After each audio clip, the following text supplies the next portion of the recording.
हम लोग जिस विषय पर आज स्टडी कर रहे हैं वो विषय है धार्मिकता। पुराने नियम में भी धार्मिकता का प्रावधान था और उनको कहा गया था कि यदि तुम व्यवस्था की इन आज्ञाओं और इन विधियों को मानोगे तो तुम धर्मी हो जाओगे, और यदि तुम धर्मी हो जाओगे तो परमेश्वर तुम्हें आशीषित करेगा। यदि तुम धर्मी हो जाओगे तो परमेश्वर तुम्हें आशीषित करेगा। वहां पर जितनी आज्ञा थी, जैसे मूसा ने व्यवस्था विवरण की पुस्तक में भी कह दिया था, जो आज्ञा मैं तुम्हें आज सुनाता हूं यदि तुम उसके अनुसार करो तो ये सारे आशीर्वाद तुम पर पूरे होंगे। बहुत बढ़िया।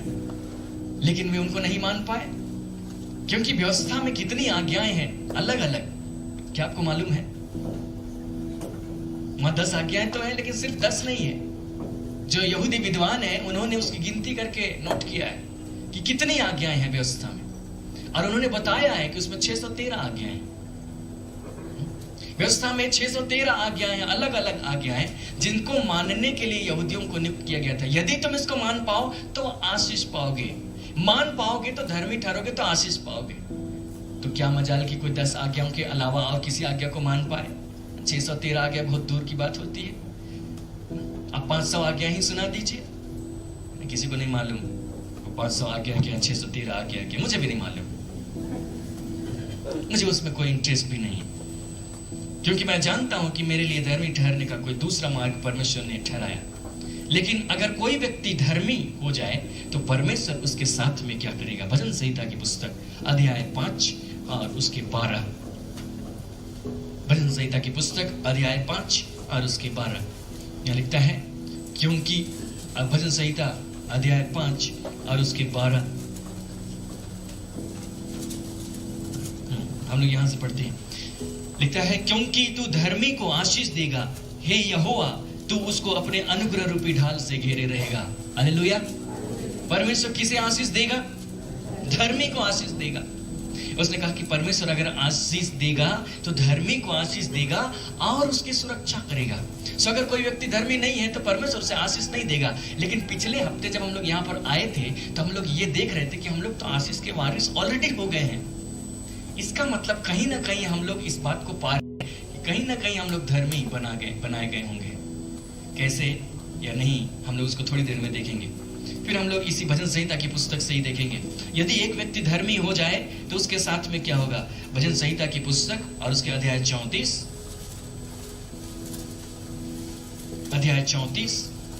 और उसके 15 पद को देखिए। 15 लिखता है, यहोवा की आंखें धर्मियों पर लगी रहती हैं और उसके कान भी उनकी दुहाई की ओर लगे रहते हैं। सो अगर आपको ये लगता है कि परमेश्वर आपकी प्रार्थना सुने तो उसके लिए एक ही ऑप्शन है, आप धर्मी हो जाएं, क्योंकि यहोवा धर्मियों की प्रार्थना को सुनता है और उसके कान उसकी दुहाई की ओर लगे रहते हैं। 19 पद में लिखा है, इसी 34 के 19 और 20 में लिखता है, धर्मी पर बहुत सी विपत्तियां पड़ती तो हैं परंतु यहोवा उन सबसे मुक्त करता है। और लिखता है कि वह उसकी हड्डी हड्डी की रक्षा करता है, उसमें से एक भी टूटने नहीं पाती। अगर आप चाहते कि ये आशीष आपके साथ में बनी रहे, कोई भी बात ऐसी हो जिससे आप घिर जाएं और निकलने की कोई उम्मीद ना हो, और आपको ये लगे कि परमेश्वर मुझे आप वहां से निकाल ले, विपत्तियां पड़े लेकिन उससे निकाल ले, तो एक ही ऑप्शन है कि धर्मी हो जाए। क्योंकि धर्मी पर विपत्तियां पड़ती तो हैं लेकिन परमेश्वर उसको वहां से निकाल लेता है। तो धर्मी के साथ बहुत सारी आशीषें जुड़ी हुई हैं। लेकिन अगर मैं आपको पूछूंगा क्या आप धर्मी हैं, तो आपका जवाब क्या होगा?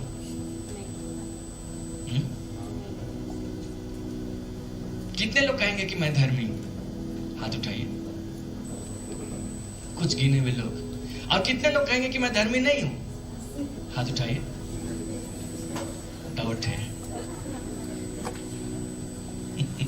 आज हम लोग इस बात को सीखेंगे। पुराने नियम में धर्मी होने के लिए मनुष्य को खुद प्रयास करना था। इंग्लिश में 2 शब्द आते हैं, एक है अचीव और एक है रिसीव। पुराने नियम में धार्मिकता को अचीव करना था, मतलब उसको हासिल करना था अपने बलबूते पर। और नए नियम में धार्मिकता को हम हासिल नहीं करते हैं अपने बलबूते पर, हम उसको रिसीव करते हैं। हम उसको हाथों हाथ मुफ्त में उपहार के स्वरूप पाते हैं। हालेलुया। और यही फर्क पुराने और नए नियम में है। आइए हम लोग धार्मिकता को थोड़ा सा समझें। हम लोग सबसे पहले मत्ती की पुस्तक में जाएंगे और उसका 6वां अध्याय और उसके 12 पद।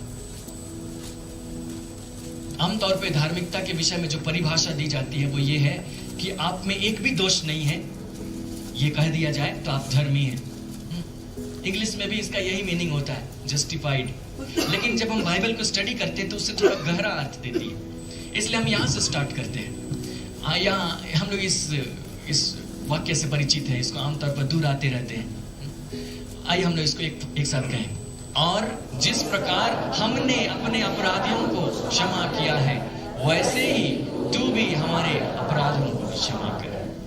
घबराइए मत, मैं आपको वही शिक्षा नहीं दूंगा जो आपको पहले दी गई है।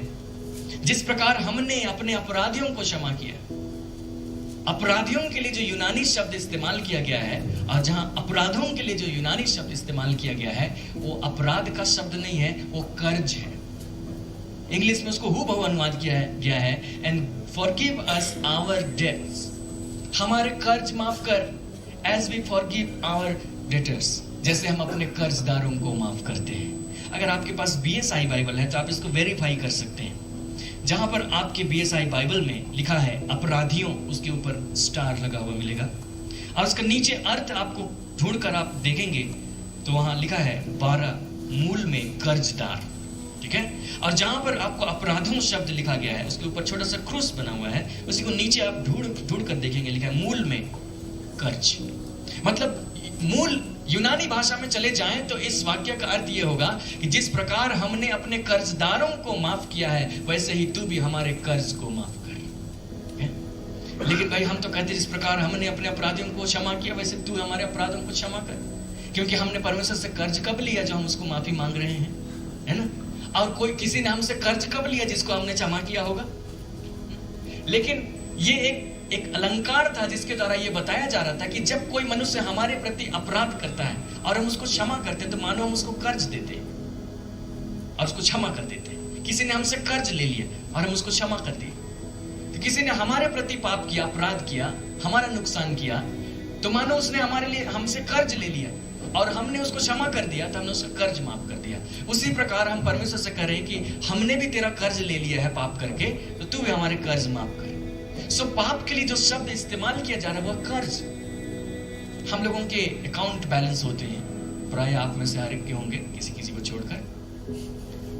बैंक में अकाउंट होंगे, क्योंकि अभी तो सबको जीरो बैलेंस में भी अकाउंट रखना है, तो आपके होंगे, तो उसमें कुछ पैसे डालते हैं। लेकिन आपको कब कहा जाए कि आप कर्ज में हैं? आपके अकाउंट में अगर कुछ पैसे हैं तो आपको नहीं कहा जा सकता कि आप कर्ज में हैं। लेकिन अगर कर्ज में है, इसका मतलब आपके अकाउंट में जीरो बैलेंस नहीं है, जीरो से भी कम होगा, माइनस में है, ठीक है। और उसमें आप जो भी पैसा डालेंगे वो कर्ज में कट जाएगा। मैथमेटिक्स में एक नंबर लाइन होता है, उसमें बीच में जीरो होता है, उसके दाहिनी तरफ पॉजिटिव नंबर्स होते हैं, धनात्मक संख्या, और दाईं तरफ नेगेटिव नंबर्स, ऋणात्मक संख्या। कर्ज हो गया, उसका बैलेंस नेगेटिव में चल रहा है, माइनस में चल रहा है। जब हमने परमेश्वर के प्रति पाप किया तो मालूम क्या हुआ? पाप की मजदूरी मृत्यु है, हमको मर जाना चाहिए था, लेकिन हम जिंदा हैं। हमने उसकी बनाई हुई हवा से सांस ले लिया, हमने उसके बनाए हुए पानी को पी लिया, हमने उसकी बनाई हुई धरती पर यहाँ सुख भोग लिया। हम कर्ज में हैं, हमारे कर्ज माफ कर। जब हम पाप करते हैं, हम कर्ज में चले जाते हैं, हमारा जो अकाउंट बैलेंस है वो माइनस में चला जाता है। अगर मान लिया कि आपको माफ कर दिया जाए, आपके कर्ज माफ कर दिए जाए, लोग कहते हैं कि सरकार ने फलाने के कर्ज माफ कर दिए, तो माफ कर देने से उसके अकाउंट में कितने बैलेंस हो गए? जीरो। या कुछ अमाउंट मिल गया क्या? आपका कर्ज माफ कर दिया गया तो आपके अकाउंट में कितने रुपए आ गए? एक भी नहीं आए, जस्ट आपका कर्ज माफ हुआ है। उसी प्रकार अगर हम परमेश्वर से कहें कि हमारे पाप को क्षमा कर, और वो क्षमा कर दे, तो जानते हमारे अकाउंट में कितने रुपए आए? जीरो। लेकिन उस 0 रुपए से हम स्वर्ग में जगह नहीं खरीद सकते। मत्ती की पुस्तक 5वां अध्याय और उसके 20 पद, यीशु मसीह इसको कैसे तुलना करके दिखाते हैं। मत्ती की पुस्तक अध्याय 5 उसके 20, यहाँ पे लिखता है, चलिए हम लोग एक साथ पढ़े, 1 2 3। क्योंकि मैं तुमसे कहता हूं कि यदि तुम्हारी धार्मिकता शास्त्रियों और फरीसियों की धार्मिकता से बढ़कर ना हो तो तुम स्वर्ग के राज्य में कभी प्रवेश करने ना पाओगे। यदि तुम्हारी धार्मिकता शास्त्रियों और फरीसियों की धार्मिकता से बढ़कर ना हो सकता है कि उनके अकाउंट में कुछ रुपए हैं, लेकिन आपके अकाउंट में उससे ज्यादा रुपए ना हो तो आप स्वर्ग के राज्य में जगह नहीं खरीद सकते। मैं समझाने के लिए ऐसा बोल रहा हूं। मतलब आप स्वर्ग में जगह चाहते हैं ना, आपके लिए स्वर्ग में जगह मिल जाए, कोई घर मिल जाए, बहुत सारे इस बात की खोज में रहते हैं। तो मैं आपको ये बताना चाहता हूं कि यहां से अगर आप 50 किलोमीटर बाहर चले जाएं, रांची से बाहर, तो वहां पर जमीन आपको काफी सस्ती मिल जाएगी, है ना, क्योंकि वहां कोई शहर नहीं है। लेकिन इस रांची के 10 किलोमीटर के दायरे इसके बाहर में खरीदेंगे तो आपको बहुत ऊंची कीमत देकर जमीन खरीदनी पड़ेगी। और इस रांची शहर के इस कांटाटोली क्षेत्र में आपको जमीन खरीदनी पड़े तो जमीन खरीदते खरीदते हो सकता है कि लोग बिक जाए। लेकिन यही जमीन अगर आपको दिल्ली में खरीदनी पड़े तो अच्छा, जमीन की दाम इतनी क्यों बढ़ती चली जा रही है जैसे जैसे शहर बढ़ता जा रहा है?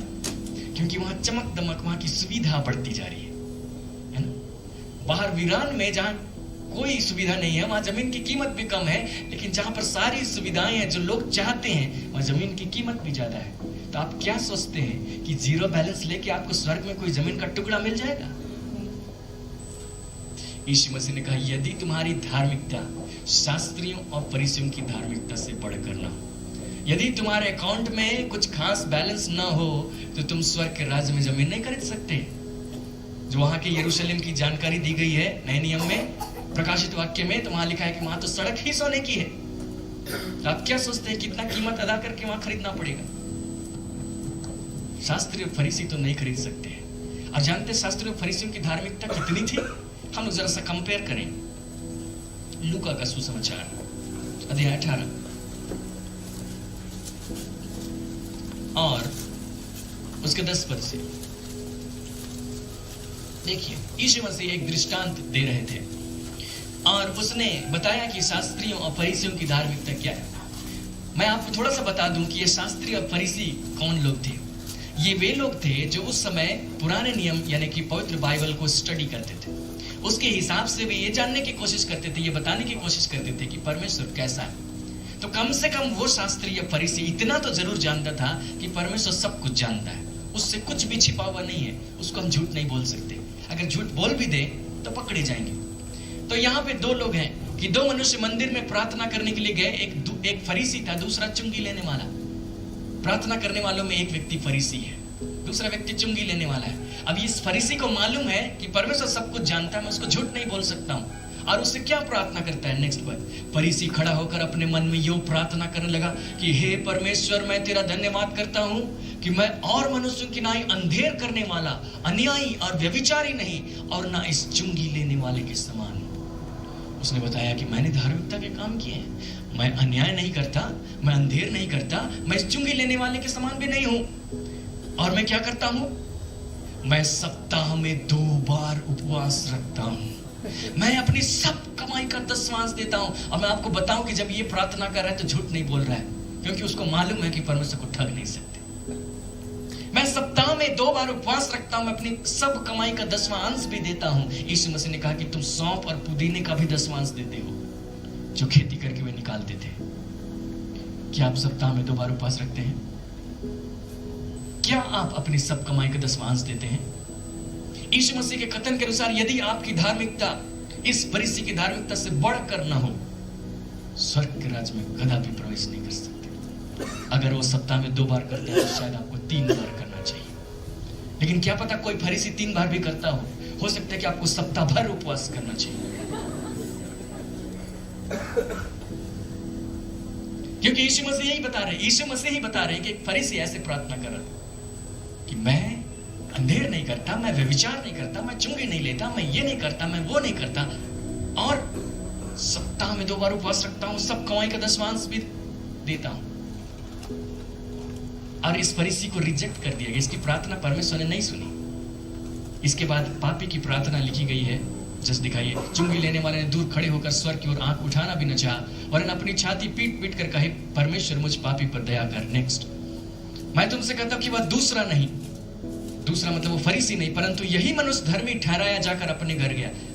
जो पापी मनुष्य था वही धर्मी ठहराया जाकर अपने घर गया, क्योंकि जो कोई अपने आप को बड़ा बनाएगा वह छोटा किया जाएगा, जो अपने आप को छोटा बनाएगा बड़ा किया जाएगा। तो वो जो फरीसी था, जो ना चुंगी लेता था, ना अंधेर करता था, ना व्यभिचार करता था, और सप्ताह में 2 बार उपवास भी रखता था, सब कमाई का 10वां अंश भी देता था, वो धर्मी नहीं ठहराया गया। यीशु मसीह का कहना है।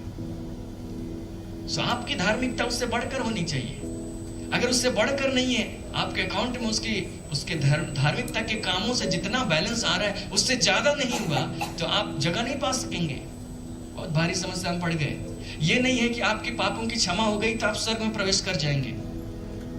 क्या आदम जब पाप नहीं किया था तो स्वर्ग में था? इसी पृथ्वी पर था। आदम ने जब पाप नहीं किया था तो इसी पृथ्वी पर था। तो आपके पापों की क्षमा हो गई तो इसका मतलब ये नहीं कि आपको स्वर्ग में जगह मिल जाए। उसका मतलब यही है कि आपके पापों का दंड आपको नहीं दिया जा रहा है, आपको नरक में नहीं भेजा जा रहा है। नरक में नहीं भेजा जा रहा है तो इसका क्या मतलब हुआ कि आप स्वर्ग में घुस जाएंगे, आप पृथ्वी पर रहेंगे। समझे? क्योंकि जीरो बैलेंस है आपके पास। धार्मिकता होगी तब जाके वहां प्रवेश कर सकते हैं, और भी फरीसी से ज्यादा कहां से लाएंगे? बहुत भारी समस्या है। लेकिन परमेश्वर ने इसका भी उपाय किया। हम लोग एक और चीज को देखेंगे, इसी जो हम लोग 18 का 10 पढ़े थे, मैं चाहता हूं कि आप इसको 9 दिखाएं। 18 का 9 जो दृष्टांत यहां पे प्रकट किया गया था वो क्या था? और उसने कितनों से जो अपने ऊपर भरोसा रखते थे कि हम धर्मी हैं और औरों को तुच्छ जानते थे, उनसे ये दृष्टांत का।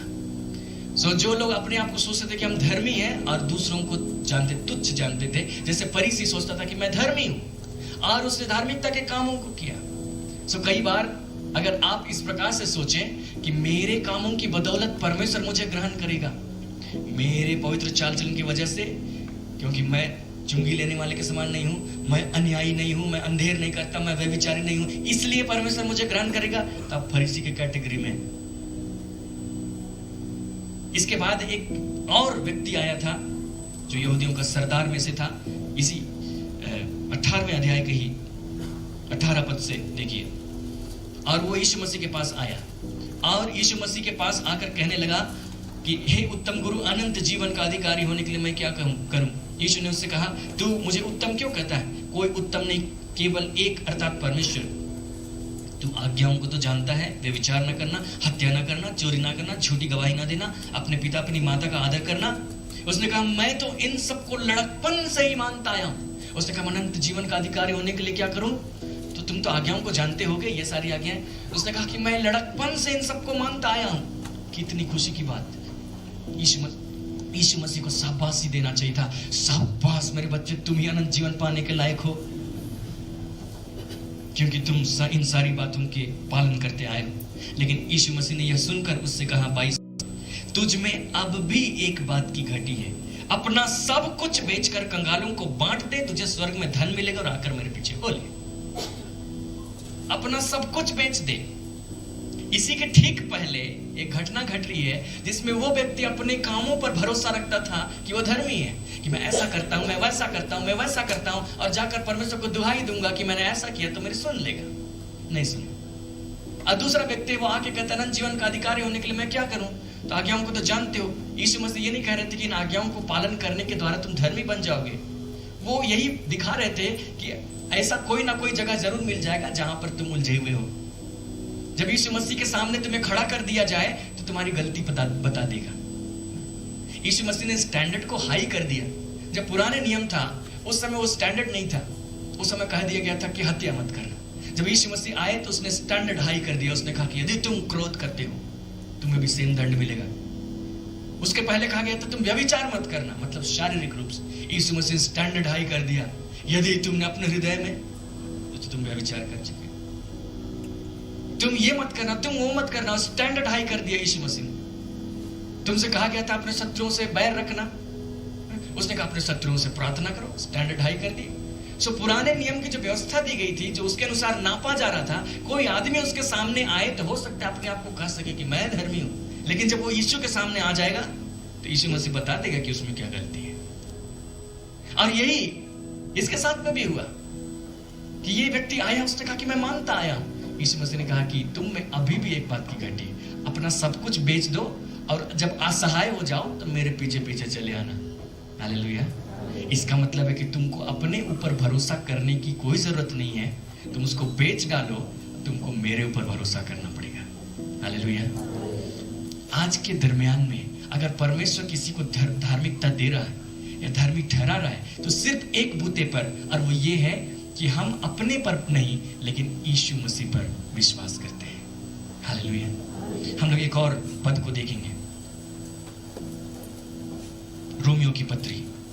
जब रोमियो की पत्री लिखी गई, बाइबल इस बात को बताती है कि जो रोमियो की पत्री लिखी गई है वो एक उपदेश के समान है जो पहले अध्याय से लेकर 16 अध्याय तक चलती रहती है। मैंने जैसा आपको समझाया था उस हिसाब से आप रोमियो की पत्री को स्टडी करें। जब आप पहले अध्याय को पढ़ेंगे तो आप ये पाएंगे कि किस प्रकार अन्य जाति पाप के वश में चले गए हैं, उसका जिक्र है। जब आप दूसरे अध्याय को पढ़ेंगे तो वहां पर आप पाएंगे कि वो यहूदी लोग जिनको व्यवस्था दी गई थी वे पाप के वश में चले गए, उसका जिक्र है। जब आप तीसरे अध्याय में आएंगे तो आपको उसका कंक्लूजन मिलेगा, निष्कर्ष मिलेगा। और वो निष्कर्ष क्या है परमेश्वर की दृष्टि में? तीसरा अध्याय उसका 10 पद, जैसा लिखा है कोई धर्मी नहीं, एक भी नहीं। सो परमेश्वर के निष्कर्ष निकालने के हिसाब से ना तो अन्य जातियों में कोई धर्मी है और ना तो यहूदियों में कोई धर्मी है, कोई धर्मी नहीं, एक भी नहीं।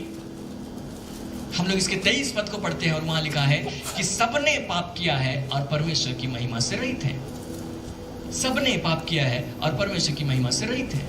सो जब परमेश्वर न्याय करने लगे या यीशु मसीह के स्टैंडर्ड के हिसाब से देखने लगे तो हम लोगों को क्या पता चलेगा कि कोई धर्मी नहीं, एक भी नहीं, सबने पाप किया है और परमेश्वर की महिमा से रहित है। सो हम परमेश्वर के सामने आएंगे तो हम अपने कामों पर भरोसा रख के नहीं आ सकते। वो फरीसी अपने आप को दिखा रहा था कि मैं ऐसा हूं, इसीलिए मुझको मेरी प्रार्थना को सुनी जानी चाहिए। वो व्यक्ति आकर के बता रहा था कि मैं इतनी सारी आज्ञाओं को मान चुका हूं, अब तो मुझे अनंत जीवन का अधिकार मिल जाना चाहिए। यीशु मसीह ने कहा कि तुम में घटी है तो अपना सब कुछ बेचकर मेरे पीछे आना पड़ेगा, मेरे बिना तुम्हें अनंत जीवन मिलने वाला नहीं। और उसी को यहाँ कंक्लूजन लिखा गया कि सब पाप के वश में है और एक भी धर्मी नहीं, कोई भी नहीं। जानते हैं जब हम लोग इस पद को पढ़ते हैं कई बार हम लोग यहीं तक पढ़कर रुक जाते हैं, लेकिन मैंने आपको इस बात को बताया था कि कभी भी हम लोग किसी पद को पढ़ें तो हम लोग को थोड़ा ऊपर और थोड़ा नीचे जरूर पढ़कर चेक कर लेना चाहिए। आइए हम लोग इसके 22 पद से पढ़ेंगे। जो पुरानी व्यवस्था दी गई थी वो व्यवस्था लोगों को ये बताती थी कि वे कहाँ पर गलत हैं। अभी भाई यहाँ पर आकर इस बात की गवाही दे रहे थे कि जब वो पहले बाइबल को पढ़ते थे वो इस बात को देखते थे कि कहाँ पर दाग और धब्बे। जो पुरानी व्यवस्था थी वो इसी प्रकार की थी, वो हमेशा दाग और धब्बे ही दिखाती थी। और वही आदत हो गई लोगों को कि जब भी व्यवस्था के सामने में आए तो दाग और धब्बे देखें और उसको साफ करने की कोशिश करें। लेकिन जब यीशु मसीह आए उसने कई चीजों को बदल दिया और वो जो दाग और धब्बे को दिखाती थी व्यवस्था, वो कभी किसी की तारीफ नहीं करती थी। मान लिए व्यवस्था में 613 आज्ञाएं हैं, ठीक है। व्यवस्था का नेचर क्या है? व्यवस्था में 613 आज्ञाएं हैं, तो उसमें से आप 612 मान लेते हैं, ठीक है, एक आज्ञा को तोड़ देते हैं तो शाबाशी मिलना चाहिए, शाबाशी मिलना चाहिए। लेकिन व्यवस्था वैसा नहीं करती थी, वो कहती थी कि तुमने एक आज्ञा को क्यों तोड़ा, तुम दोषी ठहरे हो। याकूब की पत्री बताती है कि जब वे लोग किसी आज्ञा को तोड़ देते थे तो सब बातों में दोषी ठहरते थे कि उसने व्यवस्था को तोड़ दिया। तो व्यवस्था के पालन करने के द्वारा कोई आदमी धर्मी नहीं बना। सो परमेश्वर ने इसका उपाय किया। और उसने क्या उपाय किया कि जिस धार्मिकता की चर्चा व्यवस्था कर रही थी, जिस धार्मिकता की चर्चा भविष्यवक्ता कर रहे थे, उस धार्मिकता को प्रकट किया। 22 पद से हम लोग एक साथ पढ़ते हैं। अर्थात परमेश्वर, 21 पद से पढ़ते, सॉरी 21 पद से 21 पद से 1 2 3। पर अब बिना व्यवस्था परमेश्वर की धार्मिकता प्रकट हुई है जिसकी गवाही व्यवस्था और भविष्यवक्ता देते हैं। ठीक है, इसको हम लोग नए अनुमान से देखते हैं। परंतु अब व्यवस्था से अलग परमेश्वर की वह धार्मिकता प्रकट हुई है जिसकी गवाही व्यवस्था और भविष्यवक्ता देते हैं। सो व्यवस्था भी धार्मिकता के विषय बात करती थी, भविष्यवक्ता भी धार्मिकता के विषय बात करते थे। लेकिन अब वही धार्मिकता प्रकट हुई है, लेकिन उसका तरीका व्यवस्था वाला नहीं है और ना उसका तरीका भविष्यवक्ताओं वाला है। व्यवस्था से अलग परमेश्वर की धार्मिकता प्रकट हुई है और ये वही धार्मिकता है जिसकी गवाही व्यवस्था भी देती थी और भविष्यवक्ता भी देते थे। जब आप व्यवस्था शब्द पढ़ें नए नियम में, तो आपके मन में ये चीज साफ हो जाना चाहिए कि व्यवस्था का अर्थ मूसा को दी गई जो आज्ञाएं और नियम और विधियां थी। ठीक है, व्यवस्था मतलब ये नहीं कि हम कुछ व्यवस्था करते हैं, व्यवस्था मतलब ये नहीं कि हमने यहाँ पर कुछ इंतजाम किया या एक सिस्टम हम यहाँ पर बनाया, वो नहीं है। व्यवस्था, जहां पे बाइबल में व्यवस्था शब्द आ रहा है, उसका मतलब है कि मूसा को दी गई विधियां और नियम और आज्ञाएं जो थी, सब मिलाकर मूसा की व्यवस्था उसको कहते थे। तो उसी व्यवस्था में ये धार्मिकता की बात आती थी, लेकिन धार्मिकता किसी ने पाई नहीं। क्या कंक्लूजन निकला? कोई धर्मी नहीं, एक भी नहीं, सब पाप के वश में। लेकिन परमेश्वर ने उस धार्मिकता को प्रकट किया। कैसे? 22 पद, अर्थात परमेश्वर की वह धार्मिकता। अच्छा, ये जो धार्मिकता प्रकट हुई है, ये कोई साधारण धार्मिकता नहीं है, लेकिन ये धार्मिकता है परमेश्वर की धार्मिकता। हालेलुया। जो धार्मिकता प्रकट हुई है वो है परमेश्वर की धार्मिकता, जो कैसे मिलती है? जो यीशु मसीह पर विश्वास करने से सब विश्वास करने वालों के लिए है। हालेलुया। ये कैसे मिलती है? यीशु मसीह पर विश्वास करने से मिलती है। और किन के लिए है? हर एक विश्वास करने वालों के लिए। व्यवस्था जिस धार्मिकता के विषय में बात करती थी, उसको कहती थी कि तुम ऐसा करो तब धर्मी ठहरोगे। भविष्यवक्ता भी ऐसे कहते थे कि तुम अपने आप को बदलो तब धर्मी ठहरोगे। लेकिन अब वो धार्मिकता प्रकट हुई है जिसके लिए हमको ये नहीं कहा जा रहा कि तुम कुछ करो, लेकिन कहा जा रहा है कि तुम यीशु मसीह पर विश्वास करो। जब हम यीशु मसीह पर विश्वास करेंगे तो हम लोगों को कोई धार्मिकता दी जा रही है, और वो धार्मिकता खुद परमेश्वर की धार्मिकता है। हालेलुया। लिखता है क्योंकि कुछ भेद नहीं। कुछ भेद नहीं का क्या मतलब है? जब आप इसको संदर्भ में पढ़ेंगे तो आप पाएंगे कि कुछ भेद नहीं, क्योंकि यहूदी यूनानी सबके सब ने पाप किया है। यहूदी या अन्य जाति सब ने पाप किया है। इसके ठीक नेक्स्ट पद 23, इसलिए कि सब ने पाप किया है। कोई भेद नहीं कर रहा है परमेश्वर कि यहूदियों को अलग से, अन्य जातियों को अलग से, इसलिए कि सब ने पाप किया और परमेश्वर की महिमा से रहित हैं। कई बार हम लोग यहीं पर पढ़कर रुक जाते हैं। जब आप इसको नए अनुवाद में देखेंगे तो पाएंगे कि यहाँ पर पूर्ण विराम नहीं है, फुल स्टॉप नहीं है। आप नए अनुवाद से देखिए, 23 और 24 हम लोग लगातार पढ़ते हैं। इसलिए कि सबने पाप किया है और परमेश्वर की महिमा से रहित हैं, परंतु उसके अनुग्रह से उस छुटकारे के द्वारा जो मसीह यीशु में है सेंत मेंत धर्मी ठहराए जाते हैं। हालेलुया। वो वाक्य अपने आप में कंप्लीट नहीं है जो कहता है कि सबने पाप किया और परमेश्वर की महिमा से रहित है। जब आप उसको पढ़े तो उसके जस्ट बाद वाला पद भी साथ में पढ़े, और वो पद क्या कहता है? परंतु उसके अनुग्रह से, यहीं पर अनुग्रह काम करता है, अनुग्रह से उस छुटकारे के द्वारा जो मसीह यीशु में है हम लोग सेंत मेंत धर्मी ठहराए जाते हैं। सेंत मेंत अर्थात freely. Hallelujah. Being justified freely by his grace. Freely हम धर्मी ठहराए गए। कैसे? मुफ्त में, फ्री। उसके लिए हमने कोई कीमत नहीं चुकाई, हमने विश्वास किया। जानते हैं आज हम में से एक एक जन धर्मी ठहराए गए जो विश्वास करते हैं, जो यीशु मसीह पर विश्वास करते हैं। उनको क्या दी गई? उनको परमेश्वर की धार्मिकता दी गई, क्योंकि यह हर एक विश्वास करने वाले की है, के लिए है। हर एक जो यीशु मसीह पर विश्वास करता है उसके लिए। सो अगर आप यीशु मसीह पर विश्वास करते हैं तो आप परमेश्वर की ओर से धर्मी ठहराए गए। इसके लिए आपको डिमांड नहीं किया गया कि आप ये करेंगे तब धर्मी बनेंगे, आप वो करेंगे तब धर्मी बनेंगे। पहले डिमांड किया जाता था व्यवस्था के समय, भविष्यवक्ताओं के समय। लेकिन अब व्यवस्था से अलग परमेश्वर की वह धार्मिकता प्रकट हुई है जिसकी गवाही व्यवस्था देती है, जिसकी गवाही भविष्यवक्ता देते हैं। और ये उनको मिलती है जो यीशु मसीह पर विश्वास करते हैं, और हर एक को मिलती है जो यीशु मसीह पर विश्वास करते हैं। ये सच है कि हम सब ने पाप किया और परमेश्वर की महिमा से रहित थे। सो हम अपने आप को देखेंगे तो हम क्या पाएंगे कि हमने पाप किया, हम धर्मी नहीं। लेकिन हमको सिर्फ अपने आप को देखने के लिए परमेश्वर ने नहीं बुलाया, उसने हम लोगों को यीशु मसीह को देखने के लिए बुलाया।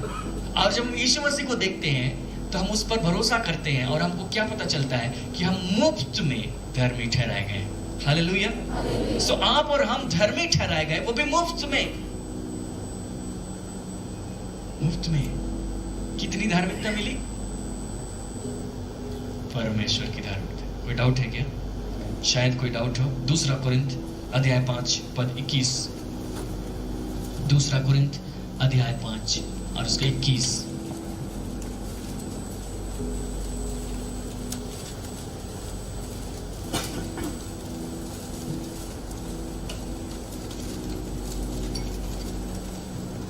चलिए हम लोग इसको एक साथ पढ़ते हैं। 1 2 3। जो पाप से अज्ञात था उसी को उसने हमारे लिए पाप ठहराया कि हम उसमें होकर परमेश्वर की धार्मिकता बन जाएं। हालेलुया। जो पाप से अज्ञात था, जो पाप से अनजान था, कौन? यीशु मसीह, जिसने एक भी पाप नहीं किया, उसी को उसने हमारे लिए पाप ठहराया। जब यीशु मसीह क्रूस पर था, उस पर हमारे सारे अधर्म और पाप को लाद दिया गया। वो पाप से अज्ञात था, उसने कोई पाप नहीं किया था, उस पर हमारे सारे पाप को लाद दिया गया। और उसने परमेश्वर को वहां से पुकार कर कहा, हे मेरे परमेश्वर, हे मेरे परमेश्वर, तूने मुझे क्यों छोड़ दिया? क्योंकि उस पर हमारा पाप लाद दिया गया, तो पिता के साथ उसका संबंध टूट गया। उसने ऐसा इसलिए किया कि हम उस यीशु मसीह में होकर, हम यीशु मसीह में कैसे आते हैं? विश्वास के द्वारा, कि हम उसमें होकर किसकी धार्मिकता बन जाए? परमेश्वर की धार्मिकता। हालेलुया। सो आपको और हमको जो धार्मिकता दी गई, जानते वो कौन सी धार्मिकता है? वो परमेश्वर की धार्मिकता है। मैं अकाउंट के बारे में बात कर रहा था। परमेश्वर सिर्फ हमारे पापों की क्षमा नहीं करता है कि आपका कर्ज माफ कर दिया जाए, आपका बैलेंस 0 हो जाए। परमेश्वर हमारे अकाउंट में अपना पैसा ट्रांसफर कर देता है। हालेलुया। अपनी धार्मिकता ट्रांसफर कर देता है ताकि हम उसमें होकर परमेश्वर की धार्मिकता बन जाए। अगर आज हम कहते हैं कि हम धर्मी हैं, तो इसका मतलब ये नहीं कि हम अपने बलबूते पर धर्मी हो गए, लेकिन उसका मतलब ये है कि हम उसके इस वचन पर विश्वास करते हैं जो कहता है कि हम उसमें सेंत मेंत धर्मी बन गए। हालेलुया। हमको कॉन्फिडेंस रखने की जरूरत है, हमको विश्वास करने की जरूरत है। हम अपने कामों से धर्मी नहीं बने, लेकिन हमको धर्मी बनाया गया, हमको धर्मी ठहराया गया। इसलिए मैंने कहा था 2 शब्द आते हैं, अचीव और रिसीव। हमने धार्मिकता को अचीव नहीं किया, हमने उसको रिसीव किया। हमने उसको हासिल नहीं किया अपने बलबूते मेहनत से, हमने उसको विश्वास के द्वारा ग्रहण किया। हालेलुया। हमको मुफ्त में मिला है। अब बताइए, परमेश्वर की वह धार्मिकता शास्त्रियों और फरीसियों की धार्मिकता से बढ़कर है कि नहीं है? तो आप स्वर्ग में प्रवेश करने के लायक हैं। हालेलुया। आप उसके लिए योग्य बना दिए गए। हम अपने आप से योग्य नहीं थे, और यही तो अनुग्रह है। हम अपने आप से योग्य नहीं थे, हम सब ने पाप किया था, हम में से कोई भी धर्मी नहीं था, लेकिन कोई एक व्यक्ति धर्मी था, जो यीशु मसीह आया, उस पर हमारे पाप लाद दिए गए, हमने उस पर विश्वास किया और उसमें होकर हम परमेश्वर की धार्मिकता बन गए। हम उस क्षेत्र में प्रवेश कर गए जिसमें हम कभी भी प्रवेश नहीं कर सकते थे। हम लोग धर्मी ठहरा दिए गए। हालेलुया।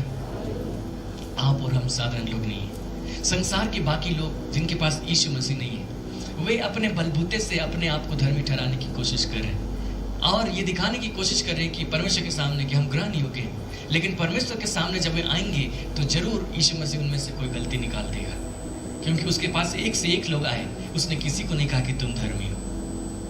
हम लोग उस चुंगी लेने वाले के बारे में बात कर रहे थे जो फरीसी के साथ प्रार्थना कर रहा था। उस चुंगी लेने वाले के पास में ऐसा कुछ नहीं था जिस पर भरोसा करके वो कहे कि प्रभु देख, मैंने ऐसा ऐसा किया है, इसलिए मेरी प्रार्थना सुन ले। उसने कहा, हे प्रभु मुझ पापी पर दया कर। उसने स्वर्ग की ओर आंखें उठाना भी नहीं चाहा। उसने कहा, हे प्रभु मुझ पापी पर दया कर। और वचन में क्या लिखा हुआ था? लूका 18 उसके 12 पद को दिखाई। वचन में लिखा हुआ था कि वो फरीसी नहीं, लेकिन ये चुंगी लेने वाला धर्मी ठहराया जाकर अपने घर भेजा गया। लूका 18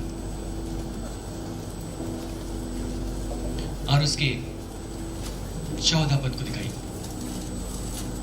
14 लूका 18 उसके 14। यीशु मसीह ने कहा कि मैं तुमसे कहता हूं कि वह दूसरा नहीं परंतु यही मनुष्य धर्मी ठहराया जाकर अपने घर गया। कौन धर्मी ठहराया गया? वो चुंगी लेने वाला पापी। क्यों?